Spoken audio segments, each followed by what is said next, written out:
Dublin's FM104. It is the Strawberry Alarm Clock, and we call him. You might know him as Glen Power, but we call him Glen Powerful because last year on Mind Your Noggin Day, he gave us a chat about mental health in general and looking after yourself and having plenty of cups of tea. And he was just brilliant. The tea. Forgot about that. Glen, good morning.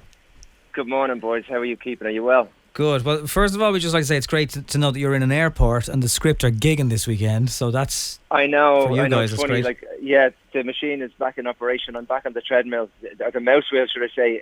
It just keeps turning out. So I'm very grateful to be out in population and in an airport at all. We're going to Romania. I'm sitting here now in Heathrow. We're flying to Frankfurt and then from there to Romania. And we have a gig on Saturday night. Rather large first gig back, which is going to be just the way I like it. Just get out there and jump in the middle of it and let go. That's what you have to do. I saw a great interview with Anthony Hopkins. He's one of my heroes. And they say to him, they were asking about his preparation for his acting parts and stuff. And he said, I don't put expectation on the result. The result is none of my business.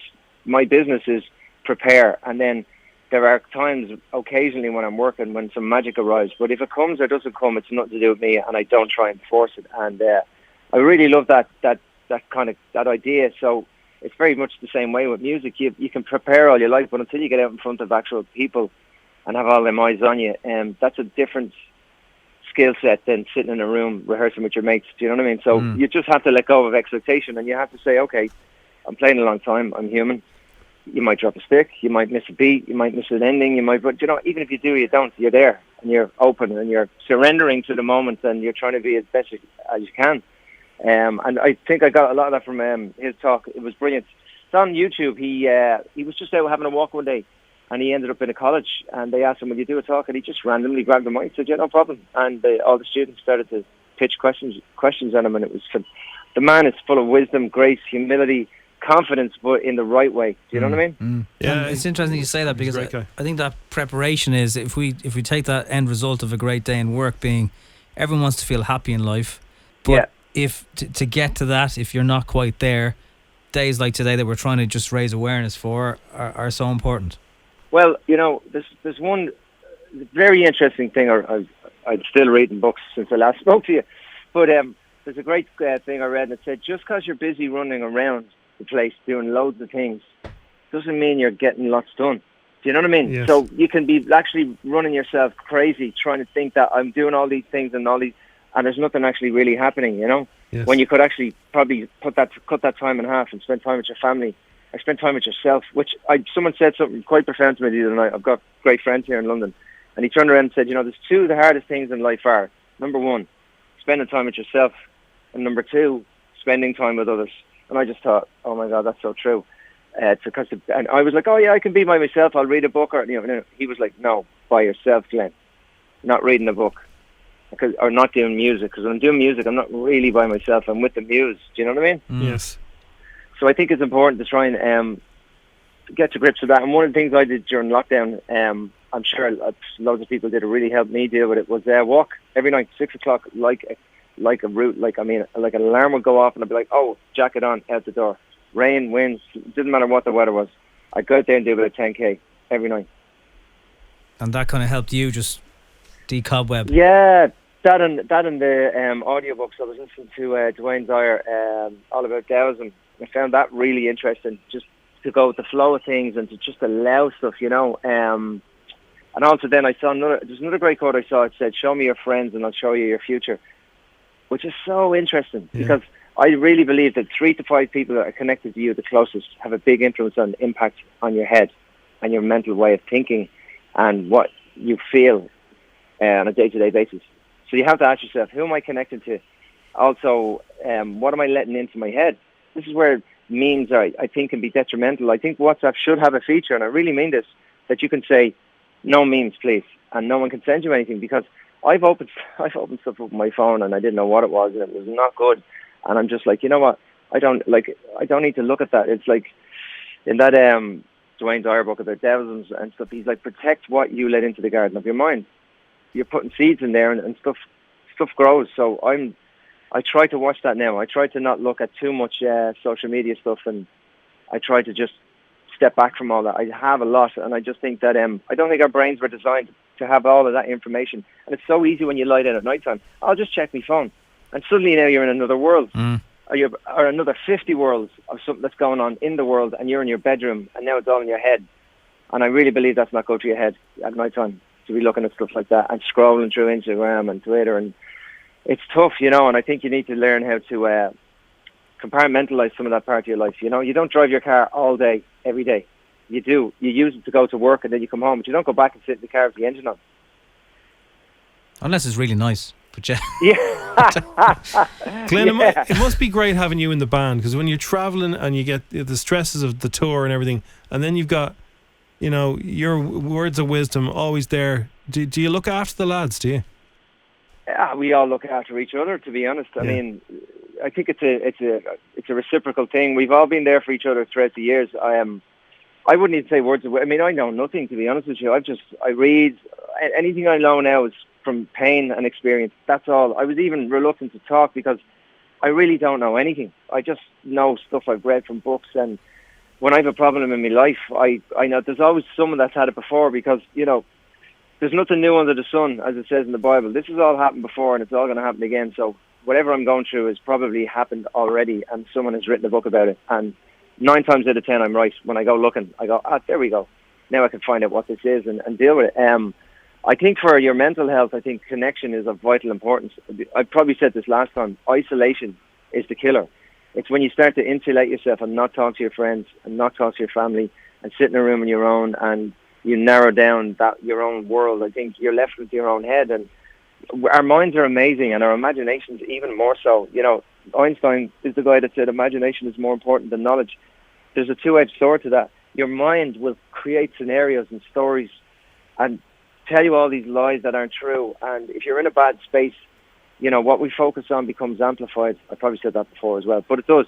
And if you're focused on, as I say, negative stuff, you're looking at weird stuff coming down your phone and memes, you're looking at stuff on Instagram that's making you feel insecure about yourself, you have a choice in what you allow into your sphere. If you're like a planet walking around with a gravity field, that gravity field, you control that. You could say, no, I'm not going to let that in. And I think it's really important to take a look at that.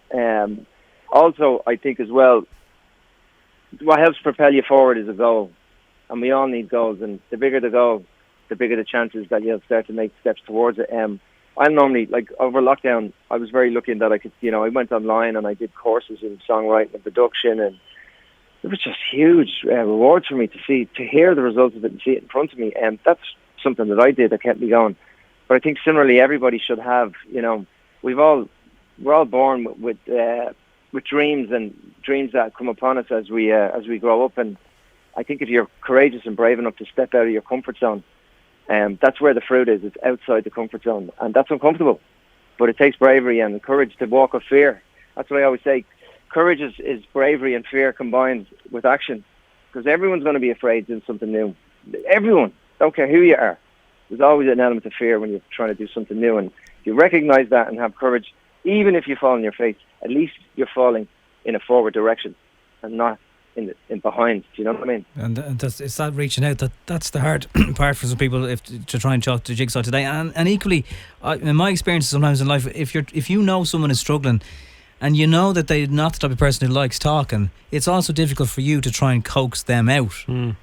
Yeah. So it's like this. It really does take two people, I suppose. To one, the person who wants to try and be that friend and be the support and just be able to listen, but also to convince that person, you can trust me what you want to say, but I really would like to hear it. Absolutely. I think, you know, I find if you're vulnerable around a person that's vulnerable, sometimes they'll open up, because look, we've all had moments in our life where we've been, vulnerable. I think if you actually share that with the person in the moment while they're there, they may want to open up, they may not want to open up. There's only so far you can go. There's a famous saying, you know, did I control it? Can I cure it? Or did I create it? And if the answer is no to all three of them, well then sometimes it's not your responsibility. You can be a friend. You can be there for somebody, and you can sit there and tell them your story.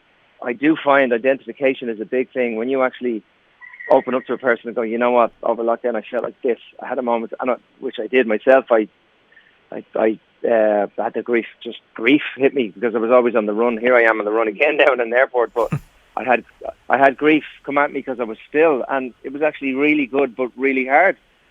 It was bittersweet, is all I can say. It was like every night I was getting almost like a kaleidoscope of images, memories, just all in one big blast for about 3 days, and it was like whatever I was running from had finally come to catch me. And I have a mentor, and I called him and said, I'm going mad, and he laughed and said, no, you're not. That's actually really good. If you can sit with it, you'll come out the other side and you'll feel amazing. And he was right. But I was able to call him. Do you know see what I'm saying? I knew there was someone there.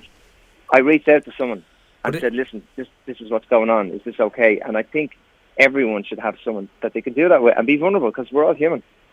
And I think it makes total sense. From probably 06, 07 to last year, in between albums and maybe a little bit of downtime, but you were essentially in a band whirlwind that you couldn't be a normal person, I suppose. So no, I mean, what's a normal person? I know, but I mean, as in 2 feet on the ground in the one place for more than a week. No, I mean, I was only saying that to my friend yesterday. I said, I had spent the most time in my house in the last year than I had in 13 years. I was never there. Big sacrifices were made to do what we did. And listen, I love my job and I love being a musician. I love music more now than I did before the lockdown, and that's a fact. Because now I'm just in terms of creation and creativity, I just took a big jump. There was I was missing a piece of the jigsaw, and I managed to find it during lockdown. So for me, it was real revelation, and I was like, I had the time though to go looking for that, and I utilized it to make, because I thought you're not going to get this time again to try and dig deep and figure out what it is what the next step is. And for me, it was amazing. But our whirlwind, I think it's only now that we've stopped and you get a chance to breathe and look at it. We're like, whoa, that was, and even coming back into it, me and Danny were talking about it, we're like, God, we got to get ready now to speed our energy back up into this pace again. And the last 2 weeks have been that. It's been funny just, what my body's been doing, but I'm feeling absolutely amazing. I've got bionic arms because I got stem cells in them in Las Vegas, and I'm playing like a 20-year-old again. It's fantastic. Well, Glen, it's brilliant. You mentioned that the music was the piece of the jigsaw, and you're our piece of the jigsaw today for Jigsaw. Brilliant. Very good. It's great to talk to you again. No problem, guys. I hope I made some sense. I have no idea if I did or not. You did. You did. Take comfort that you did. And last year, the comments and reaction to your chat, and I'm sure it'll be exactly the same today. Yeah. And it's just the difference is now we're able to play a new song from you and to say that there's a gig next year in Dublin, or maybe even a few. And it's great to see you back. But and I just want to wish everybody out there well. I really do. Everybody out there that's who's out there and has dealt with the COVID and gone through the separation, the isolation.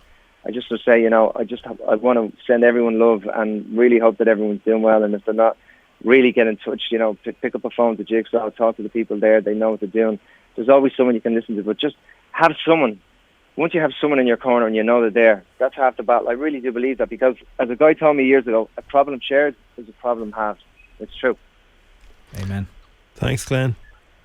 Thanks, guys. Great to chat to you. You guys have a great day, boys. Safe travels. Go and have a nice cup of tea. That's what I'm doing now. I'm going to find the lads. Take it easy, lads. Good luck.